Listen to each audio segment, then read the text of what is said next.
Okay, so firstly, decomposing substances. Okay, so in this picture here, we've got a decomposition reaction. We're just heating up some chemical in that test tube, and it should be decomposing into whatever chemicals make up that substance. Essentially, the strength of a chemical bond can be measured by determining the amount of energy it takes to decompose that bond into its constituent elements. So essentially, how strong a bond is simply how much energy it takes to break up that bond into its original parts. So similarly, when we look at, for instance, the strength of a material, so we call it its modulus of elasticity, we essentially see how much force or pressure it takes to snap that substance. In the same way, by using the amount of energy it takes to break up a bond, that's how we can define how strong it is. We tend to use this destructive form of testing pretty frequently in science. So when compounds are decomposed into their constituent elements, usually large amounts of energy are required. So when we break up substances into, say, let's take water for example, if we were to try and decompose water into hydrogen and oxygen, it would take a lot of energy. In most other cases, breaking up something into the elements that make up that substance would take a very large amount of energy. Now the reason why it takes up a lot of energy is simply because what we're trying to do by separating these chemicals into their constituent elements is we're trying to break up very strong covalent or ionic bonds. These bonds are very, very strong, or consequently there could be lots of them, just be like thousands upon thousands of bonds. And what we're trying to do is just break them all up so that we get back to just the single atoms. So that will, if you can imagine that, it would take up a lot of energy. So that was one way of thinking, an intuitive way of thinking about how strong a bond is. We just think about it as how much effort does it take to break in half. But a more formal definition is this concept of bond energy.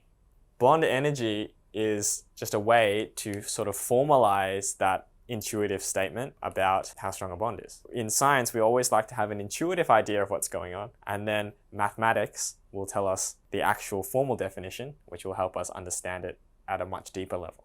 So that's generally how science works. Bond energy, and what is it? Well, it's defined as the amount of heat required to break 1 mole, that's a key, and we're using heat here, of molecules into their constituent atom. The reason why we have these two things highlighted is because when we talk about a formal definition, we need to pretty much define everything about that test. For instance, if I wanted to decompose water into hydrogen and oxygen, I could do that with heat if I applied a lot of energy to it. I can also do that with electricity. And what you'll notice is that to decompose the same amount of water into hydrogen and oxygen using heat or using electricity, you'll notice a difference in the amount of energy that you had to put in. And that's simply because of the way those two substances, or those two forms of energy, interact with the water. If I was to do one test and say the bond energy is based on the heat, I would get one number, and do another test, and in this case I define the bond energy in relation to the electricity I used, and get another answer, they'll be different. So then it just creates ambiguity in our tests, and so we don't want to do that. We want to just say, look, bond energy will be defined just by heat, and we don't care about the electricity. That can be for something else. So that's why we have to define all these things. And in a similar way, 1 mole is defined simply because if I was to break apart, say 1 kilogram, or mass is a bad example simply because if I was to use 1 kilogram, there could be differing numbers of molecules within a kilogram for different substances. Therein lies your first problem. How do you get the same number? And that's why we use a mole. And why do we use 1 mole? Because it's easy to calculate, but also because we don't want someone using 1 mole in one test and then 20,000 moles in another test, because they're obviously not comparable. So when we do formal definitions, remember that we're trying to define as much as possible and make sure there's no ambiguity in our test. Let's have a look at what bond strength is and how bond energy is. Zinc sulfide and magnesium sulfide are 2 ionic compounds. Okay, so we're representing them here with these, circly dot things. Now the energy required to decompose 1 kilogram of each substance is 3,151 for the zinc sulfide and 14,290 for the magnesium sulfide. And you can see we're basing this on 1 kilogram just because it's easier to understand. So this is not bond energy. This is just, comparing the strength of a bond. Now magnesium has a much higher energy, and therefore its bonds must be stronger than the bonds in zinc sulfide. Now for covalently bonded structures, covalent bond, they're sharing the electron in the middle here. So H2O and H2S are covalent compounds. They're very similar.